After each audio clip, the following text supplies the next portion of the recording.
जो व्यक्ति अपने मन को खाली करना सीख जाता है, वह अपने जीवन में जो चाहे वो कर सकता है।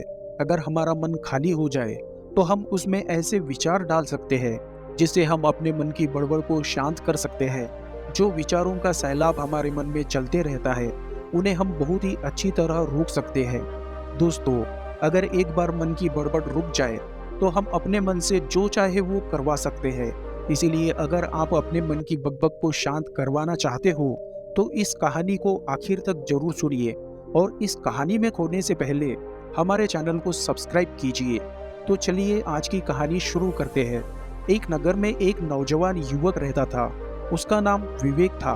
उसकी एक समस्या थी, उसका मन हमेशा ही भटकते रहता था। उसके मन में हर समय कोई ना कोई नकारात्मक विचार चलते रहते थे। उसके मन की बड़बड़ कभी भी शांत नहीं होती थी। वह जब भी कुछ सोचता और करता, तो सब कुछ गड़बड़ हो जाता। कभी वह अपने अतीत के बारे में सोचकर पछताता था कि काश मैंने उस समय उस काम को इस तरह से किया होता, उस काम को उस तरह से किया होता। या फिर वह अपने भविष्य के बारे में सोचता रहता और डरता रहता कि अगर भविष्य में ऐसा हो गया तो, वैसा हो गया तो क्या होगा? अगर मैं असफल हो गया तो क्या होगा? अगर मुझसे कोई गलती हो गई तो लोग मेरा मजाक उड़ाएंगे। इसी तरह के कई नकारात्मक विचार उसके मन में आते रहते थे। विवेक हमेशा ही अपने विचारों में खोया रहता था। वह अपने विचारों से मुक्ति पाना चाहता था। विवेक चाहता था कि उसके मन में कभी भी कोई भी फालतू के विचार न आए, लेकिन हर समय विचारों का तूफान उसके मन में उठते रहता था। इसीलिए वह अपने जीवन से बहुत परेशान हो गया था। फिर एक दिन किसी ने उसे बताया कि पास ही के जंगल में एक बौद्ध भिक्षु अपनी कुटिया बनाकर रहते हैं। तुम उनके पास जाओ, वे तुम्हारे मन की समस्या का समाधान अवश्य कर देंगे। यह सुनकर विवेक बौद्ध भिक्षु के पास जाता है और अपनी सारी समस्याएं उन्हें बताता है। बौद्ध भिक्षु भी विवेक की सारी बातों को बड़े ही ध्यान से सुनते हैं और उससे पूछते हैं कि तुम मुझसे क्या जानना चाहते हो। विवेक बोला, हे बंदे, मैं अपने मन को शांत और खाली करना चाहता हूँ। मैं आपसे यह जानने आया हूँ कि अपने मन को शांत और खाली कैसे करते हैं। मेरा मन हर समय विचारों से भरा रहता है। मेरा ध्यान एक जगह पर लग नहीं पाता, जिस कारण से मेरे हर काम में समस्याएं आती है। मैं कोई भी काम करता हूँ तो नकारात्मक विचारों के कारण उस काम को सही तरीके से नहीं कर पाता और मन में फिर से बड़बड़ शुरू हो जाती है। मेरा मन एक जगह पर टिक नहीं पाता और यूं ही हर दिन मेरे मन में हजारों विचार चलते रहते हैं। और यह कब होता है, कैसे होता है, क्यों होता है, मुझे पता भी नहीं चल पाता। बहुत देर के बाद मुझे यह एहसास हो पाता है कि मैं क्या करने बैठा था और मैं क्या कर रहा हूँ। हे बंते, मैं अपने मन के विचारों को खाली करना चाहता हूँ। मैं चाहता हूँ कि मेरे मन में एक भी विचार ना आए और जब मैं चाहूँ तभी मेरे मन में विचार आए।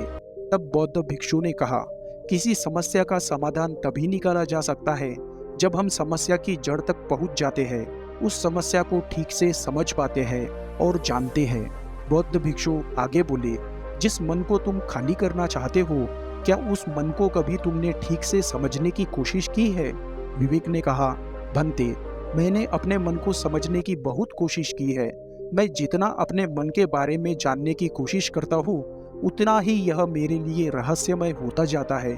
तब बौद्ध भिक्षु ने उस युवक को एक मटका देते हुए कहा, जाओ, इस मटके में छोटे छोटे पत्थर भरकर लाओ। युवक गया और उस मटके में छोटे छोटे कंकड़ पत्थर भरकर लाया और उस मटके को बौद्ध भिक्षु के सामने रख दिया। तब बौद्ध भिक्षु ने उस युवक से कहा, इस मटके को तुम अपना मन समझो और इस मटके में रखे पत्थरों को अपने विचार समझो। अब इस मटके में और पत्थर डालो। उस युवक ने और पत्थर डालना शुरू किया। क्योंकि मटका पहले से ही भरा हुआ था, इसीलिए दो चार पत्थर डालने के बाद बाकी के पत्थर नीचे गिरने लगे। तभी बौद्ध भिक्षु बोले, जरा रुको, थोड़ा ध्यान से देखो। अब घड़े में पत्थर नहीं आ रहे हैं, बल्कि पत्थर नीचे गिर रहे हैं। और जो कि यह एक मटका है, इसमें जो भी आ सकता था आ गया। अब इसमें और पत्थर नहीं आएंगे। अगर दूसरे पत्थर डालने हैं तो पहले वाले पत्थरों को निकालना पड़ेगा। यह सुनकर उस युवक ने कहा, भंते, मैं आपकी बातें समझ गया हूँ कि आप मुझे क्या बताना चाहते हैं। हमें अपने मन को विचारों से खाली कर देना चाहिए। विवेक की यह बातें सुनकर भिक्षु मुस्कुराने लगे और बोले, पहले पूरी बात तो सुन लो, उसके बाद अपने मन को खाली कर लेना। हमारा मन एक घड़े से बिल्कुल उल्टा होता है, क्योंकि मटकों को तुम पत्थरों से भर सकते हो, लेकिन मन को विचारों से नहीं भर पाओगे, क्योंकि मन तो हमेशा खाली रहता है। यह सुनकर वह युवक बोला, भंते, मुझे आपकी बातें कुछ समझ नहीं आ रही है। मन अगर खाली रहता है तो फिर हम उसे खाली करना क्यों चाहते हैं? फिर मन को खाली करने की क्या आवश्यकता है? बौद्ध भिक्षु बोले, तुम इस मटके से एक एक करके इन पत्थरों को निकालो। विवेक ने वैसा ही किया। उस मटके से एक एक पत्थर को वह बाहर निकालता रहा और ऐसा करते करते आखिर में वह घड़ा खाली हो गया। तब बौद्ध भिक्षु बोले, देखा तुमने, जब तुमने इन पत्थरों को एक एक करके इस मटके से बाहर निकाला तो आखिरकार यह मटका खाली हो गया। अब तुम इस मटके में कोई भी पत्थर डाल सकते हो। तुम इसमें दूसरे पत्थरों को भी डाल सकते हो या उन्हीं पत्थरों को भी डाल सकते हो। आधा भर सकते हो या फिर पूरा भर सकते हो। वह युवक बोला, भंते, मैं भी तो यही कह रहा हूँ कि मुझे अपने मन को खाली करना है। यह तो पत्थर है, इन्हें मटके से आसानी से निकाला जा सकता है और मटके को खाली किया जा सकता है, लेकिन मैं अपने मन को खाली कैसे करूँ? फिर बौद्ध भिक्षु ने कहा, इस मटके में एक पत्थर डालो और 2 पत्थर निकालो। यह सुनकर उस युवक ने कहा, यह कैसे हो सकता है? जब इस मटके में एक पत्थर होगा तो एक ही पत्थर निकलेगा, 2 कैसे निकलेंगे? फिर बौद्ध भिक्षु ने उससे कहा, ऐसा नहीं हो सकता, तो ऐसा ही करो कि इस घड़े में 2 पत्थर डालो और 4 निकालो। विवेक ने कहा, भंते, ऐसे कैसे हो सकता है? यह कोई चमत्कारी घड़ा तो है नहीं। 1 डालो तो 2 निकल आएंगे, 2 डालो तो 4 निकल आएंगे। यह सुनकर वह भिक्षु बोले, यह घड़ा तो चमत्कारी नहीं है, लेकिन तुम्हारा मन तो चमत्कारिक है। अगर तुम उसमें से एक विचार बाहर निकालते हो तो उसके साथ 2 विचार आते हैं, और जब तुम उन 2 विचारों को पकड़ते हो तब उसके साथ 4 विचार निकल आते हैं, और ऐसा करते करते इन विचारों की एक लंबी श्रृंखला बन जाती है और फिर तुम कहीं भी नहीं रुकते, एक के बाद एक विचारों को पकड़ते जाते हो। यह मिट्टी का मटका तो पत्थरों से भर जाएगा, लेकिन तुम्हारा मन कभी नहीं भरता। वह हमेशा खाली रहता है, लेकिन वह खाली नहीं करता। यह इस मन की माया है कि सब कुछ है लेकिन फिर भी कुछ नहीं। युवक बोला, हे गुरुवर, मैं आपकी बात समझ गया हूँ, लेकिन क्या मैं हमेशा अपने विचारों के जाल में फंसा रहूंगा? क्या इस मन के माया जाल से निकलने का कोई रास्ता नहीं है? बौद्ध भिक्षु बोले, इस मिट्टी के मटके में आधे पत्थर भर दो। युवक ने वैसा ही किया। भिक्षु ने कहा, अभी इन पत्थरों में से कोई एक पत्थर चुनो और फिर उस पत्थर की एक छोटी सी मूर्ति बनाकर मुझे दो। मैं जानता हूँ कि तुम एक अच्छे कलाकार हो। विवेक ने एक पत्थर निकाला और उस पत्थर को बौद्ध भिक्षु के सामने तराशने लगा। पत्थर को तराशते समय उसे लगा, यह पत्थर अच्छा नहीं है। उसने दूसरा पत्थर मटके से निकाला, लेकिन उसे वह पत्थर भी पसंद नहीं आया। फिर उसने तीसरा पत्थर निकाला, लेकिन वह तीसरा पत्थर भी उसे पसंद नहीं आया। उसका रंग अच्छा नहीं था। ऐसा करते करते उस युवक ने सारे ही पत्थरों को बाहर निकाल दिया। उसे ऐसा करते हुए बौद्ध भिक्षु बड़े ही ध्यानपूर्वक देख रहे थे। फिर बौद्ध भिक्षु ने उससे कहा, जो सबसे पहला पत्थर तुमने निकाला था, उस पत्थर को तुम यह समझकर तराशो कि इस पत्थर के बाद तुम्हारे पास कोई और पत्थर नहीं है और यह एक ही पत्थर तुम्हारे पास है। फिर उस युवक ने वैसा ही किया जैसा भंते ने कहा। उस युवक ने उसी एक पत्थर को लेकर तराशना शुरू किया और उसने उस पत्थर से एक बहुत ही सुंदर मूर्ति बनाई और बौद्ध भिक्षु को भेंट की और कहा, हे भंते, इस पत्थर से इतनी सुंदर मूर्ति बन सकती है, मैं तो यह सोच भी नहीं सकता था। उस युवक की बात सुनकर बौद्ध भिक्षु ने कहा कि जब हमारे पास कोई दूसरा विकल्प नहीं होता, तब हम उस विकल्प में ही अपनी संपूर्ण ऊर्जा लगाते हैं और उसी को ही सबसे बेहतर और सबसे बढ़िया बनाते हैं। और जब हमारे पास कई सारे विकल्प होते हैं, तब हम पत्थर चुनते भी नहीं और मूर्ति बनती भी नहीं। हमारा मन भी एक विचार के पीछे हजारों विकल्प खोल देता है और एक मुख्य विचार को छोड़कर उन फालतू के हजारों विचारों में उलझकर रह जाता है। उस युवक ने कहा, भंते, आपकी बातों को मैं बहुत ही अच्छी तरह से समझ गया हूँ, लेकिन अब मुझे क्या करना चाहिए? कृपया आप मेरा मार्गदर्शन करें। बौद्ध भिक्षु ने उस युवक से कहा, मन को खाली करना, अपने मन को साफ करना, कोई 2-4 दिन का काम नहीं है, यह एक बहुत ही लंबी प्रक्रिया है। तो क्या तुम इसके लिए तैयार हो? वह युवक कहता है, जी गुरुदेव, मैं तैयार हूँ, चाहे कितनी ही लंबी प्रक्रिया क्यों न हो। फिर बौद्ध भिक्षु ने उस युवक से कहा, मन को खाली करने के और नकारात्मक विचारों को दूर रखने के 6 तरीके हैं। आओ इन्हें एक एक करके समझते हैं। पहला तरीका, ऐसे लोगों का साथ छोड़ दो जो तुम्हें कमजोर, पिछड़ा हुआ और लक्ष्यहीन महसूस कराते हैं। अक्सर हमारे आसपास ऐसे लोग होते ही हैं जो हमसे पद और पैसों में ऊपर होते हैं। अपने पद और धन के घमंड में वह अपने से नीचे वाले लोगों को कुछ भी नहीं समझते। इसीलिए ऐसे लोगों के साथ रहना ही नहीं चाहिए। और ऐसे लोग अपने से छोटे लोगों को हमेशा ही यह महसूस कराते हैं कि तुम कितने छोटे हो। इसीलिए वे छोटे लोग अपने जीवन में कुछ बड़ा हासिल नहीं कर सकते। इसके अलावा हमारे मित्र और घर परिवार के सदस्य भी ऐसे होते हैं कि अक्सर हमें वह छोटा महसूस कराते हैं, हमें नीचा दिखाने की कोशिश करते हैं, लोगों के सामने हमारा मजाक बनाते हैं। तो ऐसे लोगों से जितना दूर हो सके उतना दूर रहो। यह लोग ऐसे होते हैं, तुम्हारी नजरों से तुम्हारी गरिमा को दूर करके तुम्हें लक्ष्यहीन बनाते हैं और फिर तुम्हें खुद की काबिलियत पर शक होने लगता है। तुम्हारे अंदर खुद के प्रति नकारात्मक भावनाएं आती है और यह नकारात्मक विचार तुम्हें मानसिक तनाव और चिंता की ओर लेकर जाते हैं।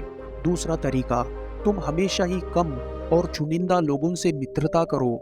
ऐसे लोगों से ही मित्रता करो जिनसे तुम कुछ सीख सकते हो, जिनकी तुम इज्जत कर सकते हो, जो तुम्हारी भावनाओं को समझ सकते हैं, जिनकी सोच तुमसे मेल खाती हो, जो जीवन में तुम्हें आगे बढ़ने में मदद करे।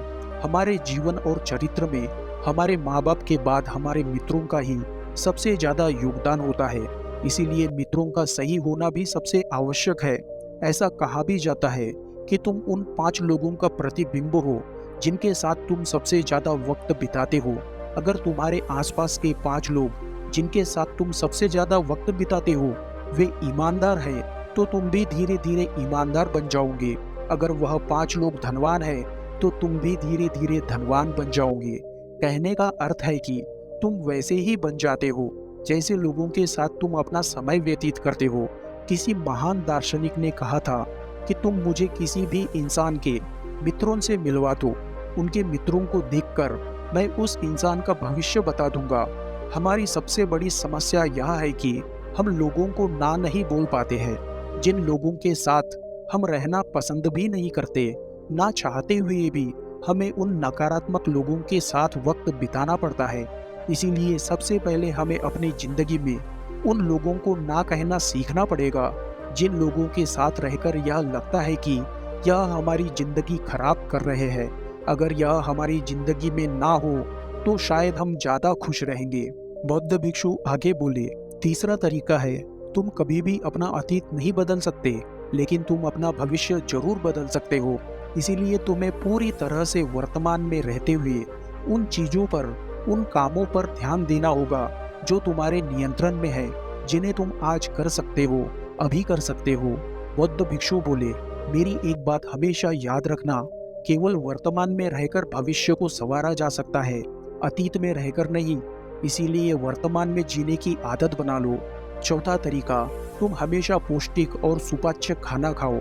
हमारा शरीर ऊर्जा से चलता है और हम जैसा खाना खाते हैं वैसी ही ऊर्जा हमारे शरीर को मिलती है।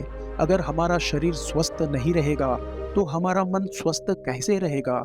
जब शरीर कमजोर और बीमार रहता है तब मन में कई सारे नकारात्मक विचार आते हैं और स्वस्थ शरीर में स्वस्थ दिमाग का वास होता है।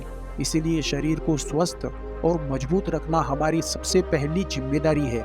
पांचवा तरीका यह है कि रोज ध्यान करो। ध्यान करने का सबसे बढ़िया समय सुबह या फिर रात को सोने से पहले का होता है, लेकिन अगर तुम्हें ध्यान में गहरा जाना है तो सबसे उपयुक्त समय होता है रात का समय। रात में सोने से पहले ध्यान करने से हमारी नींद में अधिक सुधार होता है और बहुत गहरी नींद आती है। ध्यान करने के लिए तुम अपनी सांसों पर ध्यान केंद्रित कर सकते हो या फिर तुम अपने मन में उठने वाले विचारों पर भी ध्यान केंद्रित कर सकते हो। मन में उठने वाले विचारों पर ध्यान केंद्रित करने से ध्यान करने वालों का ज़्यादा फायदा होता है, क्योंकि इसमें आसानी से गहरे ध्यान में उतरा जा सकता है। अगर तुम ध्यान नहीं कर सकते तो रोज खुद के साथ अकेले में वक्त बिताओ, खुद के व्यवहार को समझो, देखने की कोशिश करो कि मन में किस तरह के विचार उठ रहे हैं और क्यों उठ रहे हैं। बौद्ध भिक्षु आगे बोले, छठवां तरीका, तुम नई नई जगह पर घूमने जा सकते हो, क्योंकि एक पुरानी कहावत है, एक लंबी यात्रा आपको 100 किताबों के बराबर ज्ञान देती है। गौतम बुद्ध अपने जीवन काल में लगातार 9 महीने घूमते रहे।